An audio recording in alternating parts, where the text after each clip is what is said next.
നാം ഓരോരുത്തരും മകൻ, മകൾ എന്ന പദവികൾ അലങ്കരിക്കുന്നവരാണ്. നമ്മുടെ പിതാവിന്, നമ്മുടെ മാതാവിന് എന്താണ് ഇഷ്ടം, എന്താണ് അനിഷ്ടം എന്ന് നമുക്ക് വളരെ വ്യക്തമായി അറിയാം. അതുകൊണ്ട് തന്നെ മാതാപിതാക്കൾക്ക് ഇഷ്ടമായത് ചെയ്യുവാൻ പലപ്പോഴും നാം ശ്രമിക്കാറുണ്ട്. മാതാപിതാക്കളുടെ സ്നേഹവും കരുതലും അനുഭവിക്കുമ്പോൾ നമുക്കവരെ പ്രിയ മക്കൾ എന്ന് വിളിക്കാം. ഇതുപോലെ തന്നെ യോഗ്യതയില്ലാത്ത ഇടത്തു നിന്ന് വില കൊടുത്ത് സ്വന്തം മകനായി, മകളായി ദൈവം നമ്മെ മാറ്റിയെങ്കിൽ ഇനി എങ്ങനെയും ജീവിക്കാം എന്നതിലുപരി ദൈവത്തിന് പ്രസാദമുള്ള ഒരു ജീവിതം നയിക്കുവാൻ നാം നമ്മെ തന്നെ ഒരുക്കേണ്ടത് ആവശ്യമാണ്. ദൈവത്തിന് പ്രസാദമുള്ളത് എന്ത് എന്ന് അറിയണമെങ്കിൽ ദൈവം നമ്മിൽ നിന്ന് ആഗ്രഹിക്കുന്നത് എന്ത് എന്ന് മനസ്സിലാക്കണം. ദൈവവചനത്തിൽ നിന്ന് നാം അത് തിരിച്ചറിയേണ്ടത് ആവശ്യമാണ്. ഈ ഭൂമിയിലുള്ള ഓരോ വ്യക്തിയെക്കുറിച്ചും ദൈവത്തിന് സ്പെസിഫിക് പ്ലാൻ ഉണ്ട്, പദ്ധതിയുണ്ട്. നാം അത് തിരിച്ചറിയാതെ നമുക്കിഷ്ടമുള്ളതുപോലെ ജീവിക്കുമ്പോൾ അത് കാണുന്ന ദൈവം യഥാർത്ഥത്തിൽ ദുഃഖിക്കുകയാണ്. കാരണം പലയിടങ്ങളിലും നാം പരാജയപ്പെടുമ്പോൾ, നാം നിന്ദാപാത്രമായി തീരുമ്പോൾ, നാം പരിഹസിക്കപ്പെടുമ്പോൾ യഥാർത്ഥത്തിൽ നമ്മെക്കുറിച്ചുള്ള ദൈവഹിതം തിരിച്ചറിയണമെന്ന് ദൈവം നമ്മെക്കുറിച്ച് ആഗ്രഹിക്കുകയാണ്. ദൈവവചനത്തിൽ ദൈവം നമ്മോട് സംസാരിക്കുന്ന കാര്യങ്ങൾ തിരിച്ചറിഞ്ഞ് നമ്മുടെ ജീവിതത്തെ ഒരുക്കി മുന്നോട്ട് നയിക്കുവാൻ നാം തയ്യാറാണ് എങ്കിൽ തീർച്ചയായും നമ്മുടെ ജീവിതത്തിൽ നമുക്ക് വിജയം കാണുവാൻ കഴിയും. എഫെസ്യർക്ക് എഴുതിയ ലേഖനം 5-ാം അധ്യായം 1-2 വാക്യങ്ങളിൽ നമുക്ക് ഇപ്രകാരം കാണുവാൻ കഴിയും. ആകയാൽ പ്രിയ മക്കൾ എന്ന പോലെ ദൈവത്തെ അനുകരിപ്പീൻ.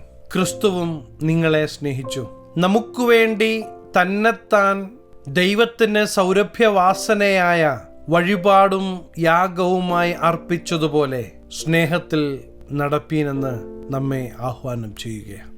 പ്രിയ ദൈവത്തിലെ ദൈവത്തിന്റെ സ്നേഹം തിരിച്ചറിഞ്ഞ് ആ സ്നേഹത്തിൽ നിന്നാകണം ദൈവത്തോടുള്ള അനുസരണ എന്ന് ദൈവം നമ്മെക്കുറിച്ച് ആഗ്രഹിക്കുകയാണ്. ദൈവിക സ്നേഹം തിരിച്ചറിഞ്ഞ് നമ്മെ ദൈവത്തിന്റെ മുമ്പാകെ ഏൽപ്പിച്ചു കൊടുക്കുവാൻ നാം തയ്യാറാകുന്നെങ്കിൽ തീർച്ചയായും ദൈവത്തിന്റെ പദ്ധതി നമ്മുടെ ജീവിതത്തിൽ വെളിപ്പെടുന്നത് നമുക്ക് കാണുവാൻ കഴിയും. യേശുക്രിസ്തു നമുക്ക് വേണ്ടി, നമ്മുടെ വിടുതലിനായി, നമ്മുടെ രക്ഷയ്ക്കായി തന്നെത്താൻ ഏൽപ്പിച്ചു കൊടുത്തത് കാണുന്ന നാം ദൈവത്തിന്റെ സ്നേഹം തിരിച്ചറിയേണ്ടത് ആവശ്യമാണ്. ഈ ദൈവസ്നേഹം നമ്മിലൂടെ അനേകർ അറിയണമെന്ന് ദൈവം ആഗ്രഹിക്കുന്നു. ദൈവമക്കളായ നമ്മിൽ നിന്ന് ദൈവം ആഗ്രഹിക്കുന്നത് നമ്മുടെ സ്വർഗീയ പിതാവിന്റെ സ്വഭാവം നമ്മിലൂടെ നാം ആയിരിക്കുന്ന ദേശം കാണണമെന്ന്. പലപ്പോഴും മാനുഷികമായ നിലയിൽ നാം ചിന്തിക്കുമ്പോൾ അതിന് കഴിയുകയില്ല.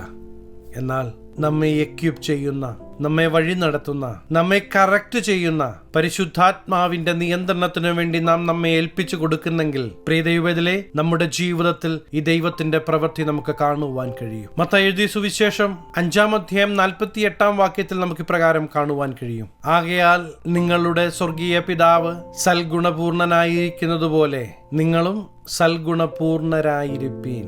അതാ ദൈവം നമ്മിൽ നിന്ന് ആഗ്രഹിക്കുന്നത്. ദൈവാത്മാവിനാൽ നിയന്ത്രിക്കപ്പെടുന്ന ഏതൊരു വ്യക്തിയിലൂടെയും ദൈവിക പദ്ധതി വെളിപ്പെടുത്തുവാൻ അവൻ മതിയായവനാണ്. മറ്റൊരു വ്യക്തിയും നമുക്ക് മാതൃകയായി സ്വീകരിപ്പാനില്ല. നമുക്ക് മാതൃകയായിട്ടുള്ളത് നമ്മുടെ കർത്താവും രക്ഷിതാവുമായ യേശു ക്രിസ്തുവാണ്. ദൈവത്തിന്റെ ആത്മാവിനാൽ നയിക്കപ്പെട്ട അപ്പോസ്തലന്മാരാ. ഇന്ന് ദൈവം കാണിച്ചു തന്ന പാത പിൻപറ്റുവാൻ നാം തയ്യാറാകുന്നെങ്കിൽ ദൈവം നമ്മെ വിളിക്കുന്ന പേര് ദൈവത്തിന്റെ എൻ്റെ പ്രിയ മക്കൾ എന്ന.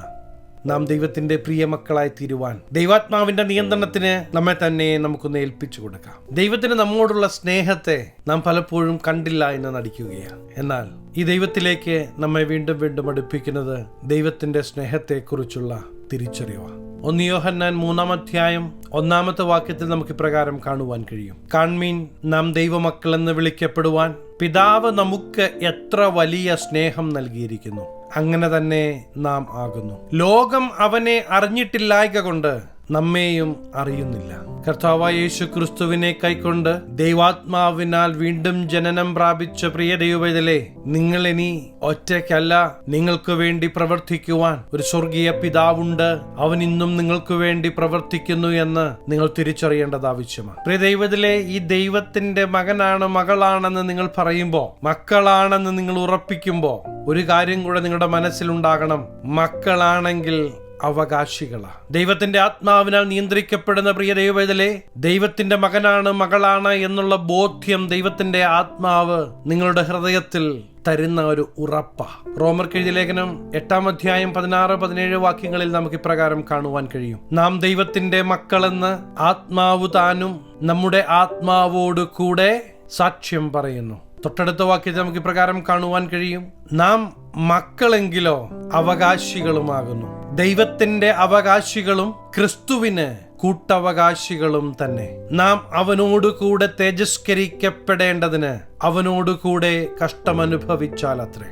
ദൈവത്തിന്റെ മകനാണ്, മകളാണ് എന്ന് ഉറപ്പുള്ള വ്യക്തിയോട് ദൈവത്തിന്റെ ആത്മാവ് സംസാരിക്കുന്നത്, മക്കളാണെങ്കിൽ നിങ്ങൾ അവകാശികളാ, ദൈവത്തിന്റെ അവകാശികളാ, ക്രിസ്തുവിന് കൂട്ടവകാശികളാ. പ്രിയ ദൈവത്തിലെ, സാഹചര്യങ്ങളെ കണ്ട് ഭയന്ന് വീട്ടിലിരിക്കാനല്ല ദൈവത്തിന്റെ ആത്മാവ് നിങ്ങളോട് സംസാരിക്കുന്നത്. സാഹചര്യങ്ങൾ എന്തു തന്നെയാണെങ്കിലും ആ സാഹചര്യങ്ങളുടെ നടുവിൽ ജീവിക്കുന്ന ദൈവത്തിന്റെ പ്രവൃത്തിക്ക് വേണ്ടി നിങ്ങൾ ഏൽപ്പിച്ചു കൊടുക്കുവാൻ തയ്യാറാണെങ്കിൽ, പ്രിയ ദൈവത്തിലെ, നിങ്ങളുടെ ജീവിതത്തിൽ ദൈവത്തിന്റെ പ്രവൃത്തി നിങ്ങൾക്ക് കാണുവാൻ കഴിയും. ഓരോ നിമിഷവും ഇതുവഴി നടക്ക് എന്ന് പറയുന്ന ദൈവത്തിന്റെ സാന്നിധ്യം പ്രിയ ദൈവത്തിലെ നിങ്ങൾ അനുഭവിക്കണമെന്ന് ദൈവം നിങ്ങളെ കുറിച്ച് ആഗ്രഹിക്കുകയാണ്. രാജാതിരാജാവും കർത്താതി കർത്താവുമായ ദൈവത്തോട് ചേർന്ന് നിന്ന് ദൈവിക നന്മകളെ നിങ്ങളുടെ ജീവിതത്തിൽ നിങ്ങൾ പ്രാപിക്കണമെന്ന് ദൈവം നിങ്ങളെ കുറിച്ച് ആഗ്രഹിക്കുകയാണ്.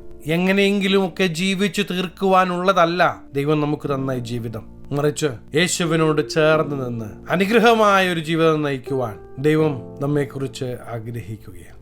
ആരൊക്കെ ഉപേക്ഷിച്ചാലും ഉപേക്ഷിക്കാത്ത ദൈവത്തിന്റെ പ്രവൃത്തി നിങ്ങളുടെ ജീവിത മേഖലകളിൽ വെളിപ്പെടുത്തണമെന്ന് ദൈവം നിങ്ങളെക്കുറിച്ച് ആഗ്രഹിക്കുകയാണ്. പ്രിയ ദൈവവേദലേ, ഞാൻ നിങ്ങൾക്ക് വേണ്ടി പ്രാർത്ഥിക്കുവാൻ ആഗ്രഹിക്കുകയാണ്. കണ്ണുകളെ അടയ്ക്കാം, നമുക്ക് പ്രാർത്ഥിക്കാം. മഹാപരിശുദ്ധനായ ഞങ്ങളുടെ സ്വർഗീയ പിതാവേ, ദൈവത്തിന്റെ പ്രിയ മക്കളാകുവാൻ ഏൽപ്പിച്ചു തരുന്ന ദൈവജനത്തെ അങ്ങയുടെ തൃക്കരങ്ങൾ തരികയാണ്. ഈ ദിവസങ്ങളിൽ ഇവരിലൂടെ ദേശമേശുവിന്റെ സ്നേഹം അറിയട്ടെ. ഈ ദിവസങ്ങളിൽ ദൈവിക നന്മകൾ ഈ ജനം അനുഭവിക്കട്ടെ.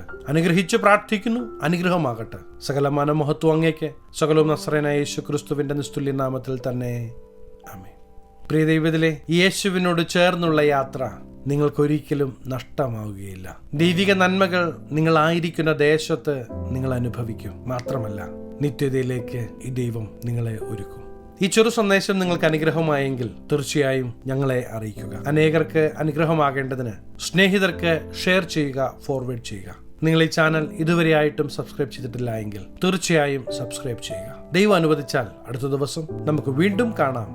Stay blessed.